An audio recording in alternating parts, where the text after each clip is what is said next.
Okay, everyone. I was literally about to actually go live and start streaming, but our man, Ben, aka Tragic, dropped a second update today for Remnant 2. Clearly, the developers over at Gunfire Games are just as excited about this game, I think, as we are. So, obviously, I did a video before, so I had to do one again. I mean, and we have even more copy pasta on this, y'all. So, honestly, I'm just going to go right into it.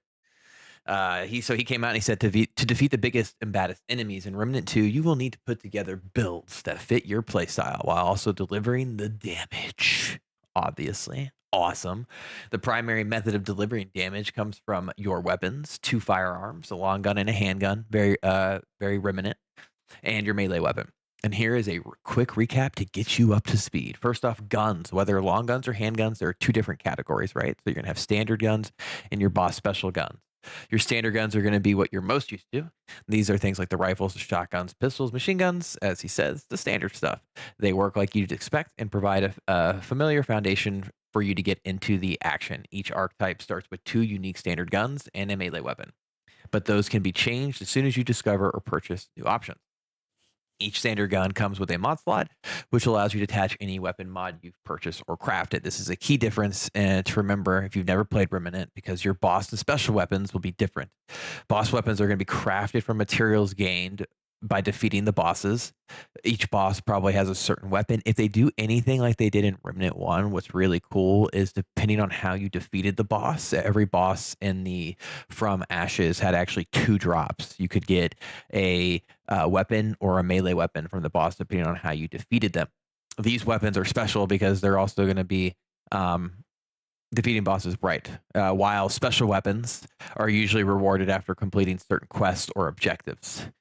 So functionality wise, they're the same, but the major difference between a boss and a special weapon and the standard option are that the boss and special weapons mods cannot be changed. I don't remember special weapons in Remnant From Ashes. That might be new.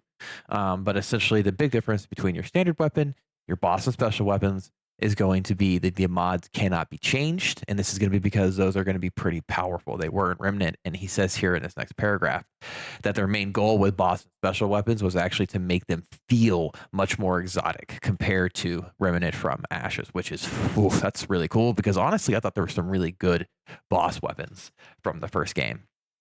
So they put extra emphasis on the total package, both primary fire and mod behavior.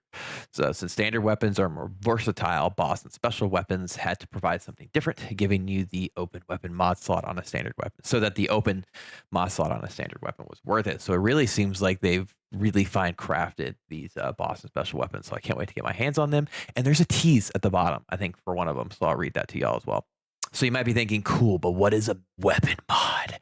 Anybody who's played Remnant From Ashes probably already knows this. These are powerful abilities that can you add into your weapon that you charge as you shoot enemies and then can throw out. They provide damage, crowd control, protection from enemy fire, healing, enemy debuffs, and everything in between.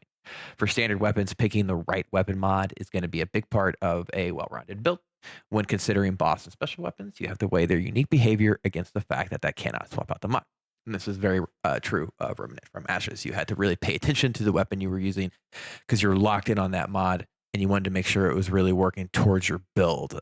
Like the playthrough I'm doing right now, actually, I'm using the Devastator weapon, which has the mod on it that shoots out this giant pole arm, essentially, but it does heavy bleed damage.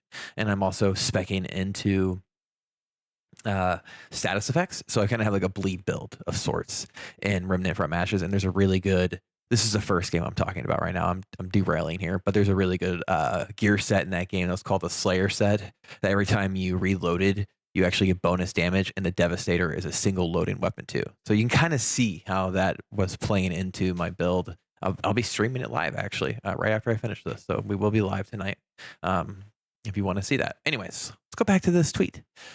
And then that brings us to mutators. So mutators in Remnant 2 are actually something new. All weapons, both guns and melees, will have a mutator slot. Mutators are similar to the armor set bonuses from the original game. Since we moved bonuses off armor to streamline the system, we added mutators to ensure players had an even greater level of customization from the first game, while still enjoying the fashion choices of bonus-free armor. That's really cool. Each mutator will have a core function that can be increased by leveling them. I think I mentioned that in the previous video. However, you'll need to defeat some pretty tough enemies to obtain these materials. I think that's great for grinding and keeping the longevity of the game. At max level, which is going to be 10, mutators will gain a second function that completes the whole package, right? Makes them extra sexy. What can mutators do? Well, this is an awesome question because I was wondering that. For guns, they will generate or refund ammo, cause shots to apply bleed, increase critical chance, critical damage, boost subsequent weak spot damage, and even ramp up reload speed to crazy levels. This sounds like that would be insane on a gunslinger. For melee, they will cause hits to general shield, apply slow, or even generate ammo for your guns. That sounds also really intense, given that ammo economy in the first game was something you really needed to manage.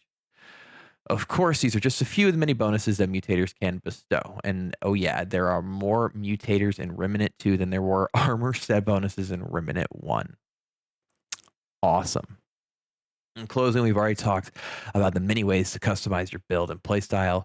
Understanding how weapons, mod, and mutators work together is the final piece. To put it all together, you'll be able to take on challenges you never thought possible. And he posted this photo. Y'all, I think my video's in the way, so I'm honestly just gonna come in here and we will hide that. So this is really cool. His long gun is a twisted arbalist +5. He also has an AS-10 Bulldog +7 and a steel katana. This seems like a boss gun. This thing sounds awesome. It is a strange device which fires a bouncing energy disc that can hit up to 5 enemies in close proximity. Damage is reduced with each bounce. However, when mod power is full, it looks like it's going to activate this Guardian's Call, and the primary fire will become empowered and highlight enemies it strikes. Activating the mod will call down a Guardian Sword on enemies struck by an empowered energy disc. Swords deal 200 damage and 3 times the stagger within 3 meters. That sounds awesome. And then he also shows what this, that must be a mutator then.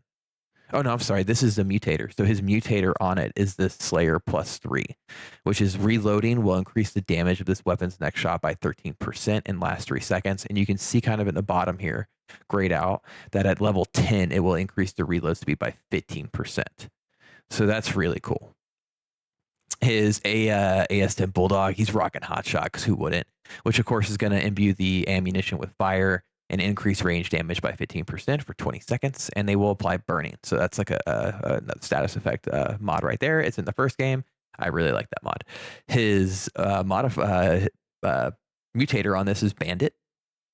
On hit, it grants a 20% chance to return spit ammo directly into the magazine of this weapon. You can see this is a +5. So when he gets to +10, he will then activate when ammo is returned to this weapon. It will gain a 10% increased fire rate for 3 seconds, and the duration can increase up to 10 seconds. Again, that can be very, very powerful. And his little katana here has got a mutator on it that you gain 10% melee damage when gray health is present. And at level 10, this will reduce stagger by 1 when using any melee attack. Y'all, I'm telling you. Okay, are you listening to me? Okay, y'all. This game is going to be amazing. If you like builds, if you like games that have longevity, I mean, it really does feel like this is going to be a really well-rounded out package, and I cannot wait to play it.